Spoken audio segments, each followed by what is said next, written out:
Everybody's looking like, hey, is this person mad? You know, There's a stigma that comes with it, and I'm so concerned about the danger that it poses. I remember somewhere in Ampreport also, there was a mentally ill person who butchered 4 people, including a 4-year-old boy. And it's so sad, but let's talk to our callers now. Give us a call and tell us what you make of the issue that we are talking about today. What's your take on this? The phone line is activated. Numbers are at the bottom of the screen. Call any of them. Come through. Let's have a conversation. The first caller is on the line. Good morning.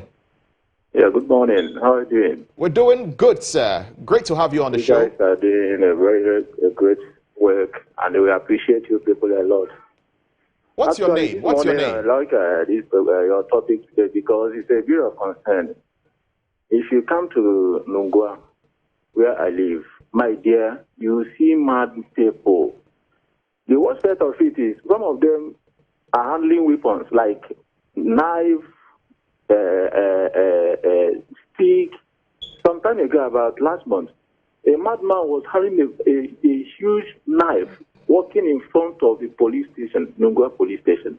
And these people were looking, the police people were there looking at this madman without doing anything.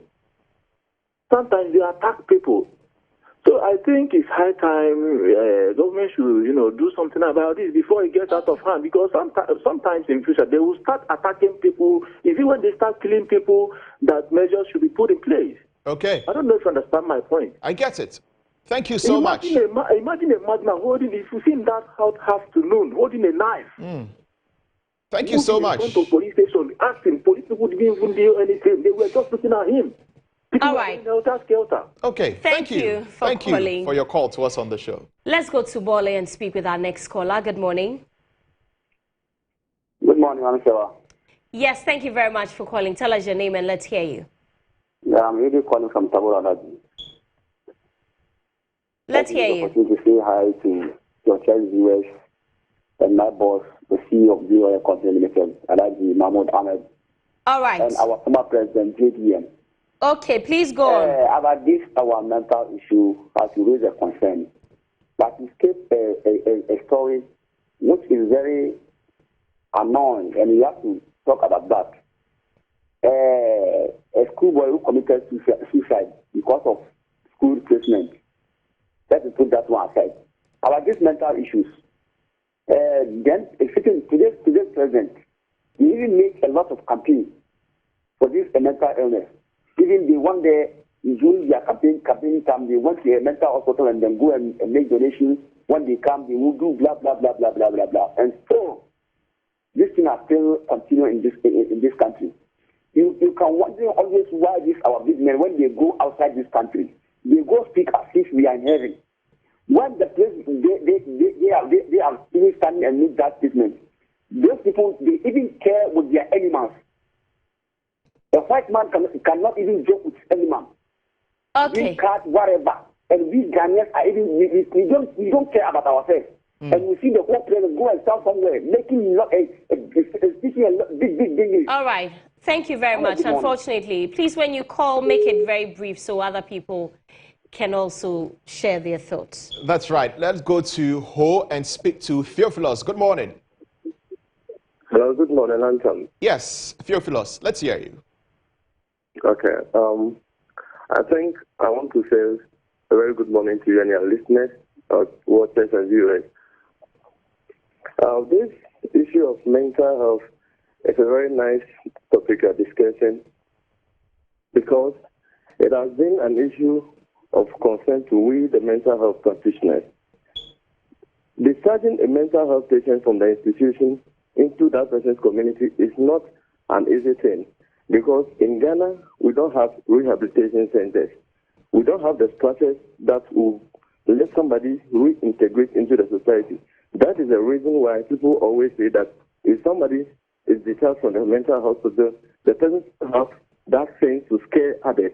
And I think successive governments have failed the mental health act was at its port was passed in 2012. Up to now, it is not fully implemented. The structures from district, regional, even to the facilities at the chief centers are not in place. And that is the reason why people are gallivanting the streets of Accra and other cities in the land. Because they are not in the city, people are not seeing them. And I think you guys are doing a very good job by bringing up this topic, and we want to encourage other media houses to also take this campaign so that mental health is seen and promoted in Ghana. Okay. So we can all have a good health, because mental health is total health. Very well. Thank you, Theophilus, for your call to us all the way from Ho. Let's go to our next caller. Right, Kekeli from Community 21. You remember her, don't Yes, you? Good I morning. do. Thank you very much for calling. Good morning. I think I want to capture this from a different angle. I think that the gates of the various psychiatric hospitals in Ghana are very poor.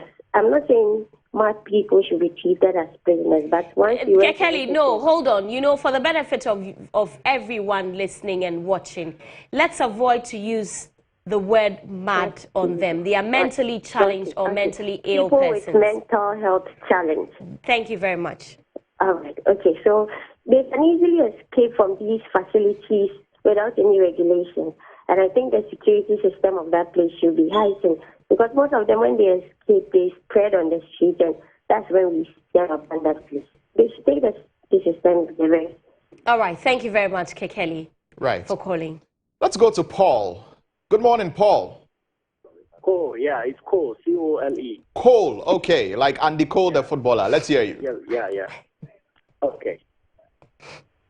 Yeah, so, hello, yeah, it's Cole. Yeah, okay, great. So I have been through certain distress, and I went to the hospital, and doctors told me to see a psychiatrist. Yeah.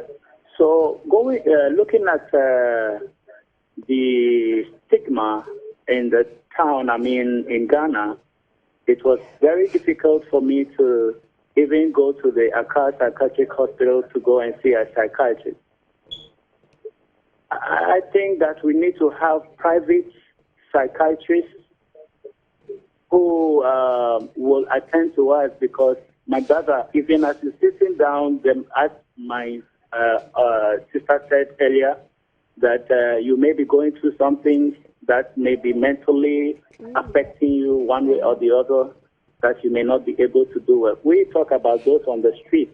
They start from somewhere. Okay, thank you. Thank you so much for your call to us here on the show. Let's go to Kumasi and speak with our next caller. Good morning.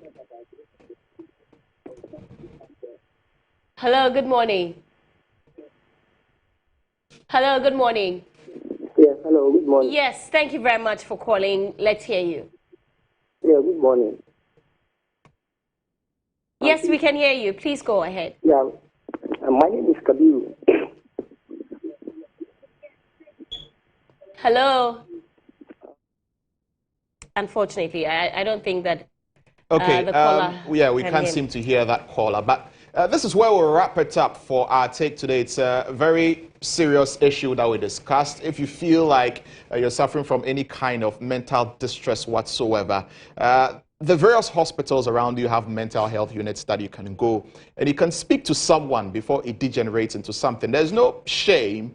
And you shouldn't be shy in seeking help or seeking some form of counseling for you to become okay. I know that there are professionals at all the various hospitals that will do a very good job. But Joshua Nana Kwame Ayera is standing by to bring us what's happening in the world of sports. Joshua. Thank you, Lantam. Good morning. Let's now bring you some sports update. My name is Joshua Nana Kwame Ayera, and this is Sports Brief. Let's begin with Saturday's game between Asante Kotoko and Etoile Sahel. Now, Asante Kotoko will feel confident of booking their place in the CAF Champions League group stage after an impressive performance and them a 2-0 home win over Tunisia's Etoile du Sahel in their first leg of the playoff clash on Sunday. Now, afternoon, Augustin Okra, who was making his first competitive start since rejoining Kotoko in July, put them ahead at the Babayara Stadium with a free kick in their third minute before Richard Arthur doubled their advantage with a fine strike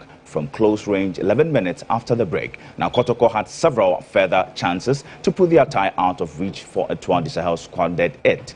Etoile improved after conceding the second and asked questions of the Kotoko defense. They had a goal-bound effort cleared off the line by defender Ajiman Bedu in the 81st minute as Kotoko held on to their